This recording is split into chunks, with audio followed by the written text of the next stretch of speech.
To Havana in Cuba because it's an historic moment. President Obama and Raul Castro are arriving. They'll be laying a wreath together at the monument to the independence hero Jose Marti. This is part of President Obama's trip to Cuba, in which he is talking to entrepreneurs. He will be sitting down with Raul Castro, the leader in Cuba. He may also meet human rights activists.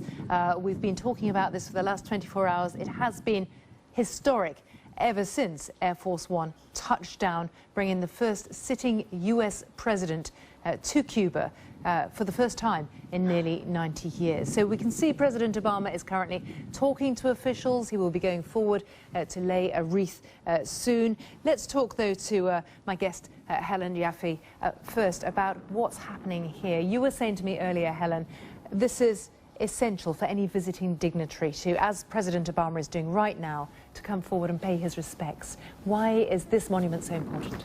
Well, Jose Marti is considered to be the father of the Cuban nation, of an independent republic called Cuba. And this is in a sort of central location in Havana. The statue of Jose Marti is a ginormous statue, and it's a big tourist attraction. It's in the Revolution Square, La Plaza de la Revolución. So, of course, it's one of the things that dignitaries have to do, really, when they go to Cuba to pay respects. And you can see President Obama there lining up, these pictures being shown to our viewers now. It's obviously still a very windy and rainy day, but this is an essential stop. Let's just listen in for a moment to this.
So we just heard they're both national anthems for this key moment.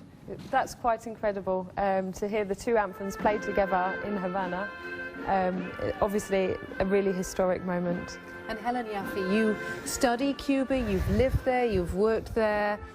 It must be incredible for the people of Cuba just to know this is going on. Yes, I think, you know, they've lived with this sort of under the shadow of the US eagle for most of their lives. Most people in Cuba were born under the impact of the United States blockade, and this is very, very important for them. I think it's also important to point out that there has never been animosity at the level of citizens and populations. So the Cuban people have always felt warmly towards people in the United States. 1 in 3 of Cubans, of course, have family in the United States.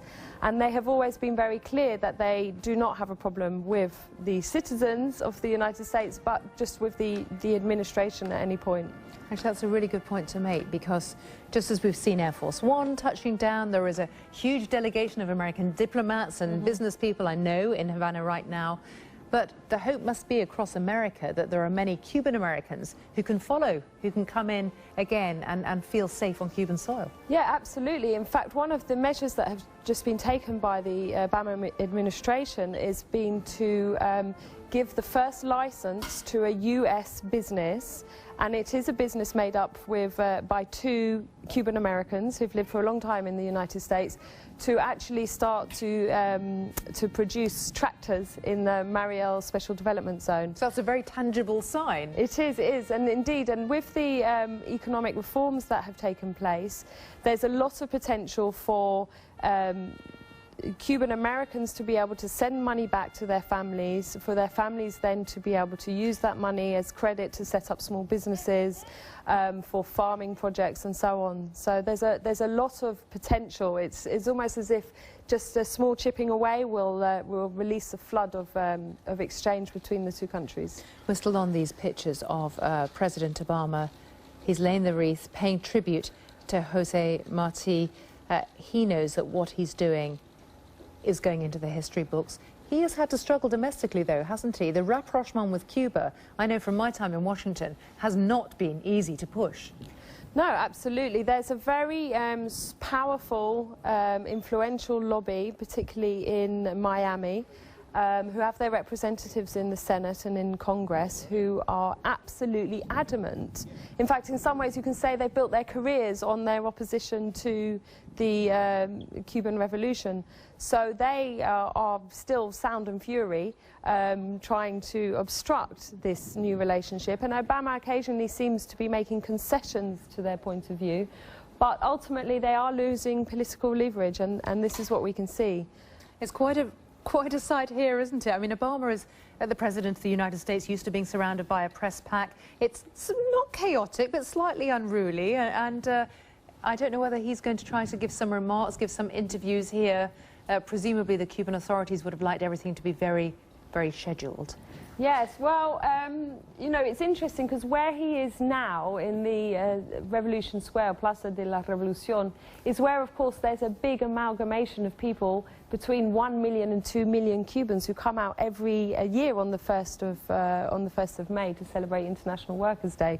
So it would be tremendously symbolic if we could see Obama speaking. The President of capitalist America, the free world, as they would have it against the communist regime.